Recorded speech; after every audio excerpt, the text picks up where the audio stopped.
नमस्कार मित्रांनो, काजलची रसोईमध्ये तुमचं एकदा परत मनापासून स्वागत आहे। आज मी तुम्हाला अगदी सोप्या पद्धतीने वडापाव बनवून दाखवते। चला तर मग वेळ न वाया घालवता आपण रेसिपीला सुरुवात करूया। दाखवल्याप्रमाणे मी आधी बटाटे पाण्यात उकडायला ठेवले होते। आता पहा उकडून झाले, मी त्याची सर्व साल अशा प्रकारे काढून घेते। या वडापावची रेसिपी अगदी सोपी आहे आणि तेवढीच खायला टेस्टी लागते। आता मिक्सरच्या भांड्यात 5 ते 7 मिरच्या टाकून त्याचं वाटण तयार करून घेऊया। मग एक कढाई घ्या, त्याच्यात थोडीशी तेल टाका, मोहरी टाका आणि मिरचीचं वाटण टाकून त्याला परतवून घ्या। आता थोडीशी हळद आणि गरम मसाला टाका, त्याला पण छान असं परतवून घ्या। कच्चापणा जातो तोपर्यंत परतवून घ्या। पहा मी बटाट्यांना अशा प्रकारे मॅश करून घेतलं होतं। आता बटाटे घाला आणि त्याला पण छान असं परतवून घ्या। परतवून झालं की त्याच्यात चवीपुरतं मीठ टाका, थोडीशी ताजी कोथिंबीर टाका आणि त्याला छान असं सर्व मिक्स करून घ्या। ते थंड होतं तोपर्यंत आपण वडापावसाठी घोल तयार करून घेऊया। मी एक बाउल घेतलं, त्याच्यात 1.5 कप एवढं बेसन पीठ घातलं आणि थोडंसं चवीपुरतं मीठ, थोडीशी हळद घातली आणि अशा रीतीने आपल्याला घोल तयार करायचा आहे। एका कढईमध्ये गरम तेल ठेवा, त्याला झाऱ्याच्या साहाय्याने किंवा हाताच्या साहाय्याने अशा रीतीने बुंदी पाडून घ्या। आता तिला कमी गॅसवरती गोल्डन ब्राऊन होईपर्यंत तिला तळून घ्या। मग तळून झाल्यावरती झाराच्या साहाय्याने तिला सर्व काढून घ्या आणि मिक्सरच्या भांड्यात टाका। तशाच रीतीने आपल्याला 5 ते 7 लसणाच्या पाकळ्या घ्यायच्या आहेत।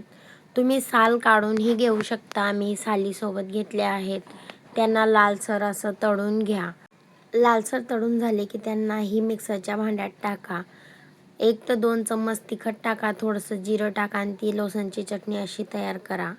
आपल्याला त्याच्यात पाणी टाकायचं नाही। आता वाटीमध्ये काढून घ्या। परत त्याच भांड्यात 4 ते 5 हिरव्या मिरच्या टाका, पुदिन्याचा पत्ता, लसूण आणि थोडीशी हिरवी कोथिंबीर टाका आणि त्याचं हे वाटण तयार करून घ्या।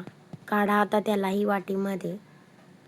आता एकीकडे आपलं बटाट्याचं मिश्रणही थंड झालं होतं। अशा रीतीने आपल्याला लाडू बनवून तयार करायचे आहेत।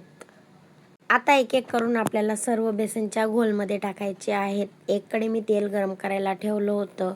आता टाका एक एक करून त्याला तेलमध्ये तळायला आणि कमी गॅसवरती छान असं गोल्डन ब्राऊन होईपर्यंत तळून घ्या। कमी गॅसवरती तळा म्हणजे आपले वडे आतूनही छान असे तळून तयार झाले पाहिजेत। काढा आता सर्व वडे एक एक करून प्लेटमध्ये। पहा मित्रांनो, किती छान असे वडे बनवून तयार झाले। जर आपल्या चॅनलवरती नवीन असाल तर सबस्क्राईब करायला अजिबात विसरू नका।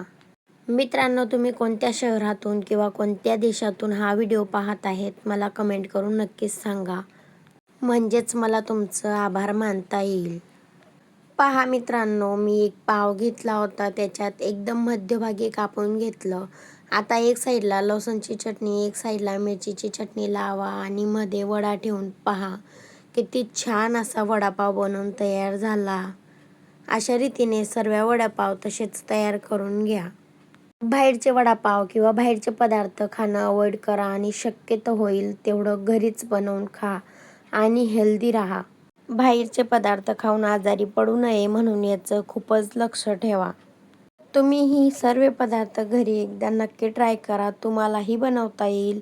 अगदी सोप्या पद्धतीने बनवून तयार होतात आणि अगदी कमी खर्चात सर्व परिवार खाऊ शकतो। पहा आपले वडापाव तयार आहेत। आता मस्त छान अशी मिरची तळून घ्या। पहा मी तुम्हाला तोडून दाखवते, दिसायला पण किती छान असं दिसत आहे। मित्रांनो, व्हिडिओ शेवटपर्यंत पाहिला म्हणून खूप खूप धन्यवाद।